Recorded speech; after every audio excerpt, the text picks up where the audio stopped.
Do you work in the animal health industry or veterinary profession? Have you ever wondered how people began their careers and how they got to where they are today? Hi everyone, I'm Stacy Purcell, the founder and CEO of The Vet Recruiter, the leading executive search and recruiting firm for the animal health industry and veterinary profession. I was the first recruiter to specialize in the animal health industry and veterinary profession in the United States and built the first search firm to serve this unique niche. For the past 25 plus years, I have built relationships with the industry's top leaders and trailblazers. The People of Animal Health podcast highlights the incredible individuals I have connected with throughout my career. You will be able to learn more about their lives, careers, and contributions. With our wide range of expert guests, you'll be sure to learn something new in every episode. Thanks for tuning in and enjoy the episode. Welcome to the People of Animal Health podcast. Today, I am joined by Jim Penrod, Chief Executive Officer of the American Association of Veterinary State Boards.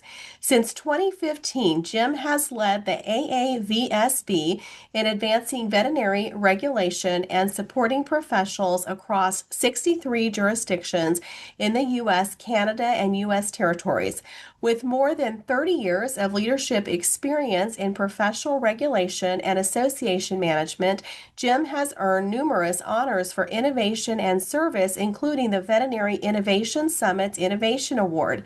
His dedication to collaboration, integrity, and public protection continues to shape the future of veterinary medicine. Welcome to the People of Animal Health podcast, Jim, and how are you today? I'm doing well, Stacy. Thanks for having me. Well, so glad to have you here, Jim. I would love to start off at the beginning. What was your life like growing up, and where did you grow up?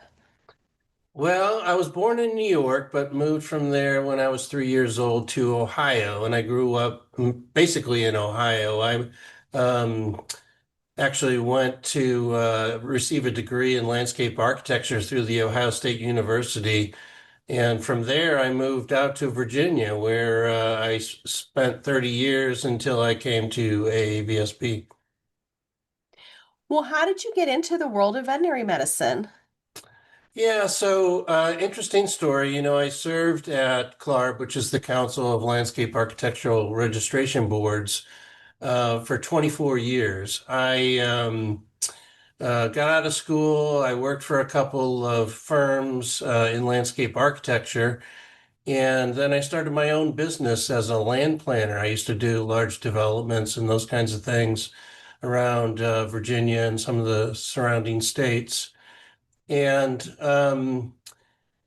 times got a little difficult. The economy went south, and so I had to go find a different job. And so I got into association management and um, moved through the ranks all the way up to chief operating officer at CLARB, and then wanted to take the reins of a association, and just happened to work out with AAVSB about 10 years ago. Well, Jim, you've spent more than 3 decades in association leadership from your early work at CLARB to your current role as CEO of the AAVSB. What drew you to the world of professional regulation and association management in the first place? Well, it's funny, nobody says as a kid that I want to be an association professional when I grow up, right? So, I think you have to uh, sort of find that as it comes along, and that's exactly what happened to me. But I think as I've been in association management for the past few decades, I really feel like I've made a difference in the professions I worked for. And so that's really been what I feel has been the mark I've been able to leave on the professions that I've served. Well, the AAVSB serves 63 jurisdictions across the U.S., Canada, and U.S. territories. For listeners who may not be familiar, how does the AAVSB help ensure public protection within veterinary medicine? Several different ways. One of the largest things that we do is we create model language both statutory and regulation language that is used by those 63 jurisdictions when they create their Practice Act model or their Practice Acts and create their regulations around veterinary medicine. We also do CE approval. Many of you probably know our RACE program for licensure renewal. We also help licensees. We send their credentials when they apply for a new license in different jurisdictions, as well as we develop the VTNE, the examination for veterinary technicians, so that they can become licensed where it is possible in the United States and Canada. Well, Jim, you received the 2019 Innovation Award at the Veterinary Innovation Summit. Could you share what that innovation was and how it's shaping the veterinary regulatory landscape today?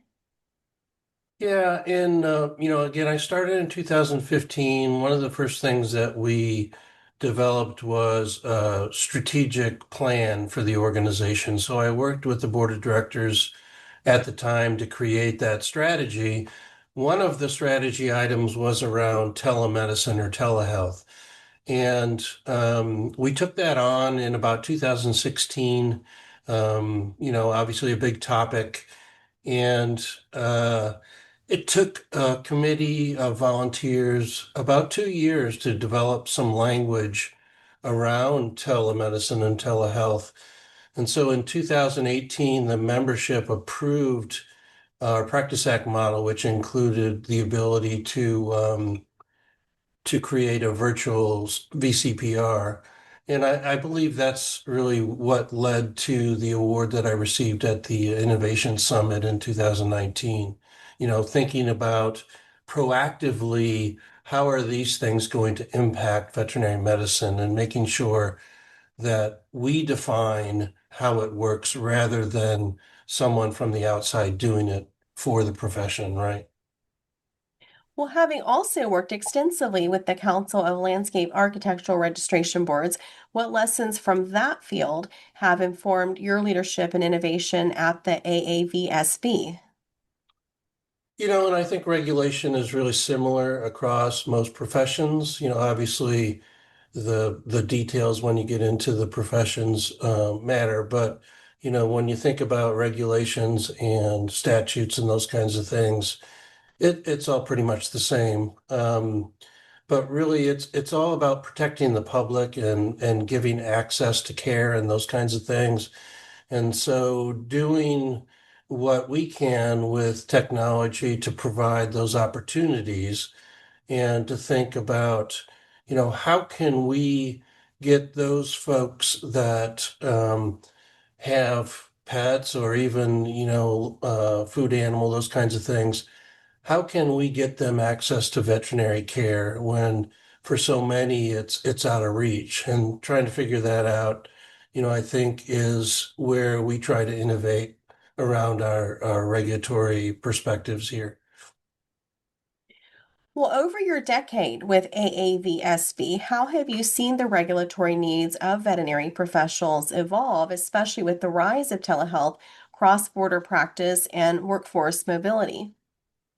Yeah, obviously telehealth is still very controversial. It's interesting that there are some jurisdictions that have adopted regulations around telehealth. The first one really being Ontario.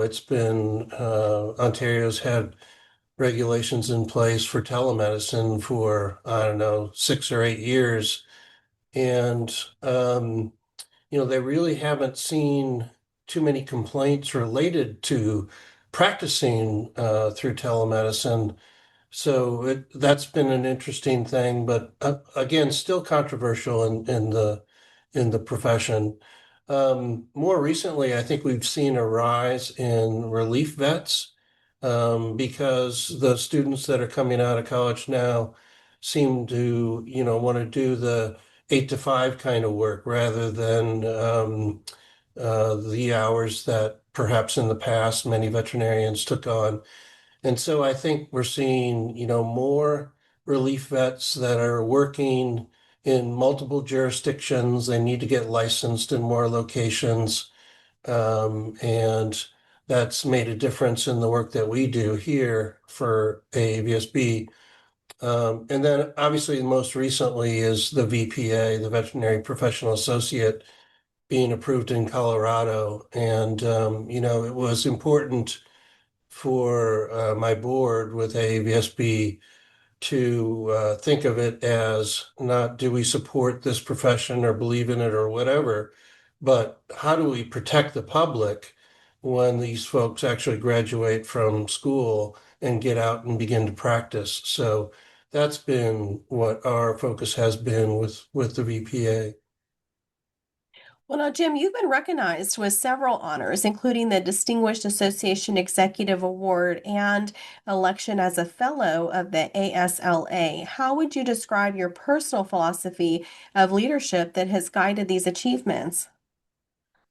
Yeah, I think it's really, being compassionate, being transparent about what I'm doing, being open. And one of the biggest things are the people around you, right? And I feel like that I've been able to effectively lead those teams to perform at their best. And I think that's what's really helped out in all the roles that I've achieved over the time of my career. So I've appreciated the folks around me.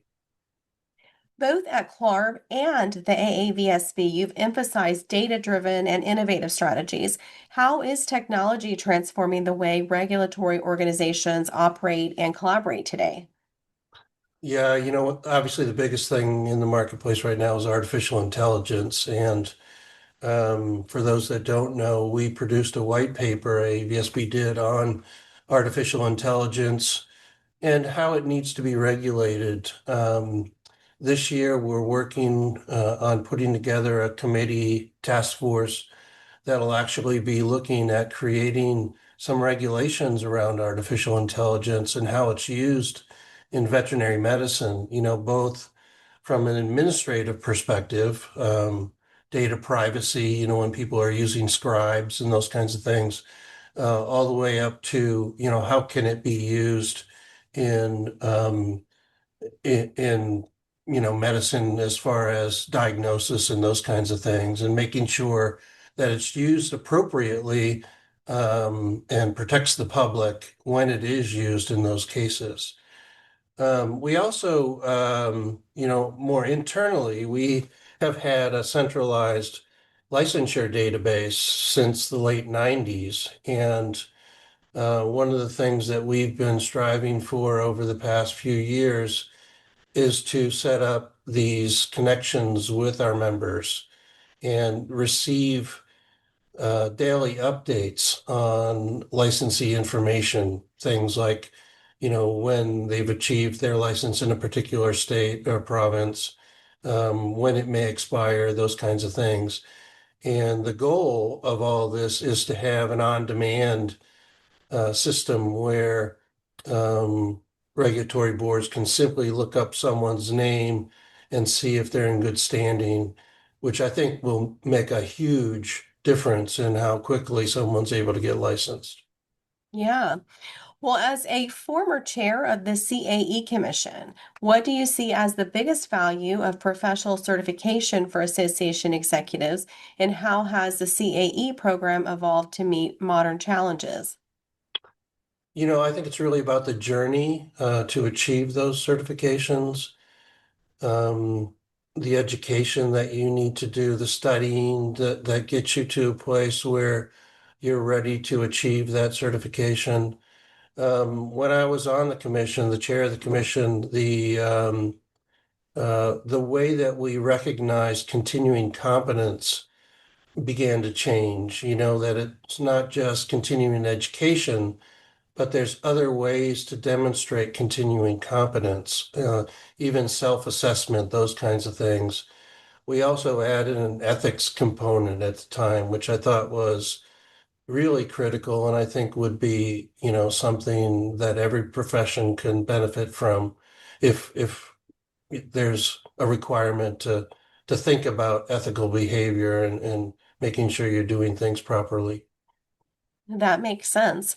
So, with members spanning multiple countries, what are some of the challenges and rewards of cultivating collaboration among such diverse jurisdictions in veterinary regulation? Well, interesting enough, I just came back from New Zealand and I was with veterinary regulators from around the world.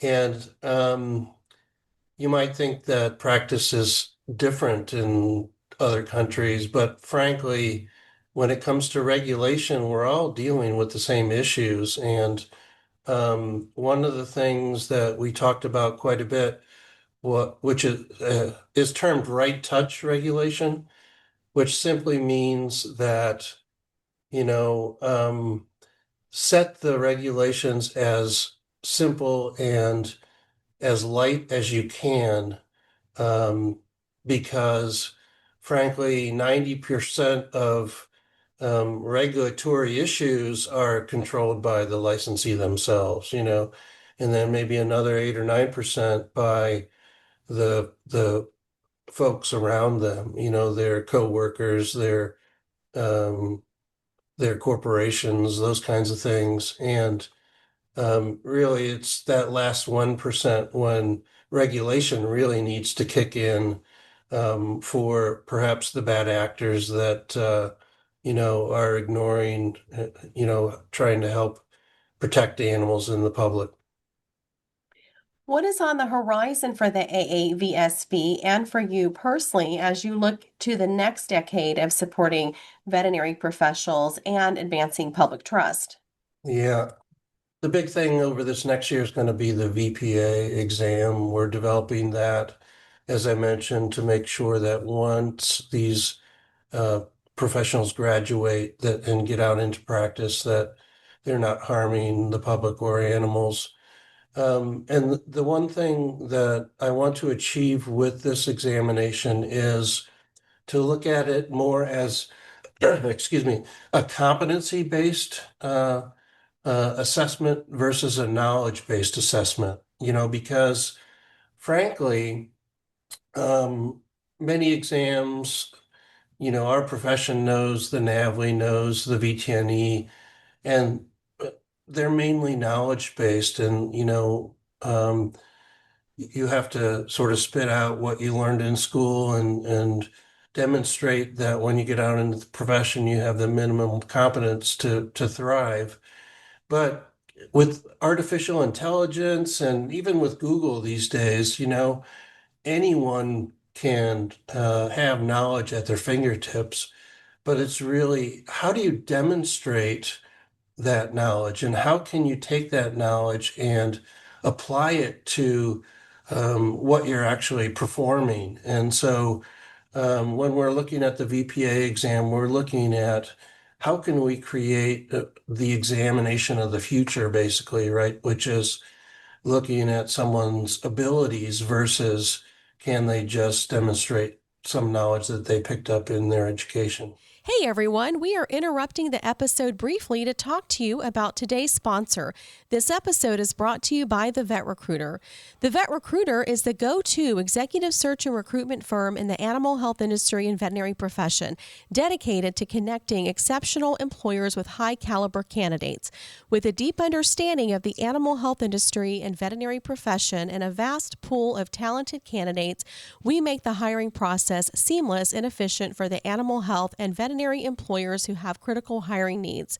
If you are an employer in search of top talent, or you work in the animal health industry, or are a veterinarian ready to take the next step in your career, look no further than the Vet Recruiter. The Vet Recruiter has placed many of the industry's top leaders, from CEOs to COOs to chief veterinary officers to VPs of marketing and sales and heads of R&D and chief scientific officers. We have built sales forces for many leading animal health companies and have placed more veterinarians in clinical practice than any other search firm in the U.S. Ready to take the next step? Visit thevetrecruiter.com today. That's thevetrecruiter.com. And now let's get back into the episode. Jim, what has been the most surprising thing to you during your career up to this point in the veterinary profession? Oh, really, just how compassionate the people are and how accepting they were when I came into the profession. Um, it really is a group of wonderful people that are trying to do the right thing. And, I feel like, putting more things in their hand. I spoke about right touch regulation and, relying on the doctor to make more decisions rather than dictating what they can or can't do, I think is something that we can achieve over the next few years. That's really good. And how have you seen the profession change over the last decade since you've been involved? Well, it is uh, a profession that is quite I can't think of the word, but I've seen technology embraced sporadically over the period of time that I've been with AAVSB. As I mentioned, telehealth is embraced by some, not by others. Um, Artificial intelligence is beginning to be adopted by many, especially in medical record keeping, even some ways just in general practice. So I think technology is really changing things, but slowly because the profession is very conservative and they want to see proof of things before adopting them. And so I think that's, what's really been my perspective on the profession is that it is a little slow to change, but when things are proven to be effective, then people grab onto those and try to do the right thing. What does your crystal ball say about the future of the veterinary profession? I attended an event recently, which was very interesting, and there was someone that really understands technology and the world around us and how things are moving, how quickly ChatGPT is being adopted by many folks. And um, the biggest thing that came out of that for me was that the pricing model in veterinary medicine will probably be changing over the next several years, right? And one of the things that this gentleman talked about was moving towards more of a insurance based or risk based model where, a veterinarian may provide the full scope of things that a pet owner needs, from food through all obviously the services and the drugs and things.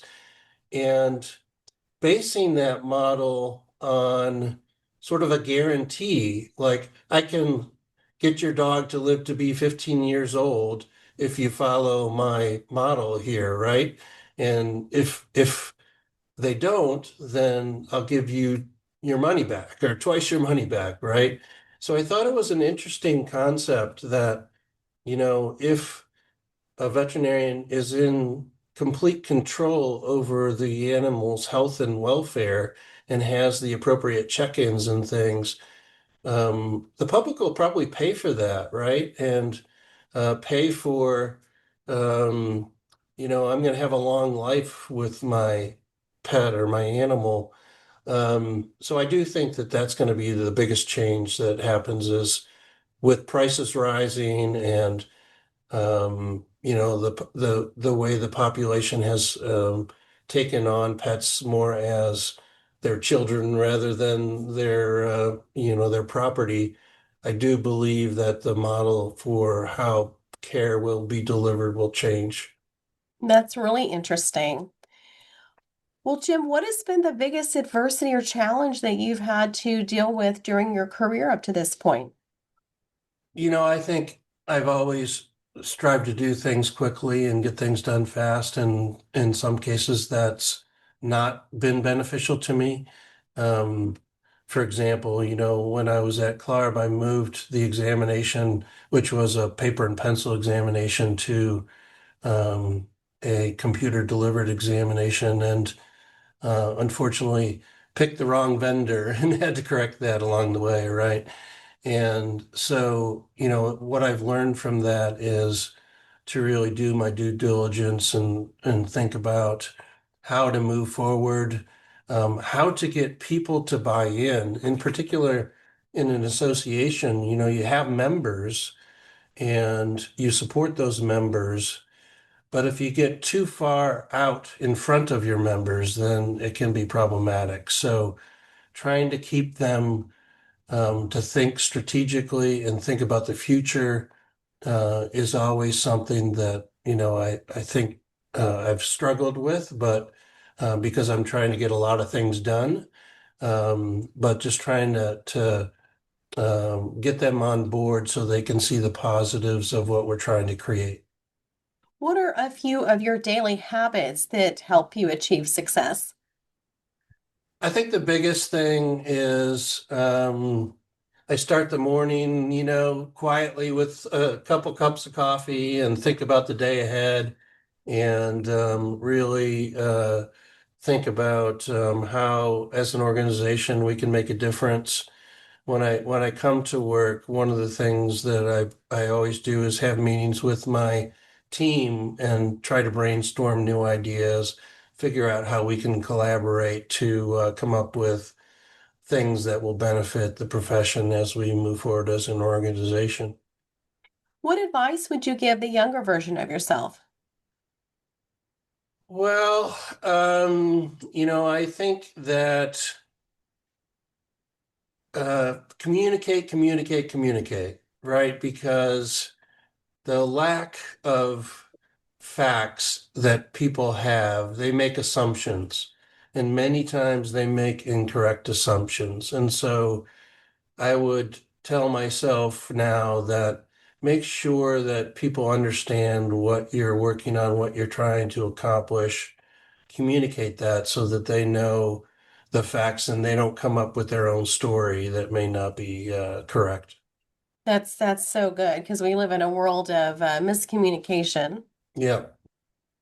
What message or principle do you wish you could teach everyone listening to our podcast today? To be curious, I found it very beneficial. We have what we practice called generative conversations. And, in talking with others, you may hear something and you don't agree with it. But if you ask questions and you're curious about why that individual came up with that reasoning, a lot of times you can get to the bottom of it and understand their perspectives, right? So rather than making judgments, I think stepping back and asking questions and being curious about what led that individual to come up with their perspective. If everybody could do that, I think we'd have a much better world and much better way to communicate with one another. Asking questions rather than jumping to conclusions. Yeah, absolutely. Well, some of our guests say they've had a key book that they read that helped them along the way. Do you have a key book in your life that's impacted you the most? Yeah, there's a book called The Future of the Professions. And, when I read that, it really made me think about my role in the regulatory world and, how that can impact the way the professions are going to evolve over time. I think we're beginning to see that. If you read the book, one of the things it talks about is the increase of paraprofessionals. And I think that's what we're seeing exactly right now with the VPA and with, greater use of veterinary technicians. I just think that for those that haven't read that book, if they do, it'll give a greater understanding to, why the profession perhaps needs to change and why the veterinarian needs to think at a higher level and do the things that only they can do, right? And not what others can do to support them. Jim, you've got the mic. What is one thing that you want to share with our listeners of the People of Animal Health podcast before you drop the mic today? I think it's based on that curiosity question, dig into the facts and don't believe everything you hear because there's a lot of misinformation out there. Try to understand before you make judgments, and I think that would benefit us all in the profession. That is excellent advice. Well, Jim, thank you for being my guest today on the People of Animal Health Absolutely. podcast. It was a pleasure to have you here. I enjoyed our conversation. Great to be with you, Stacy, and I always love to talk to you at events and see you around the veterinary community. So look forward to seeing you in the future. Look forward to it, Jim. Thank you. Okay, bye now.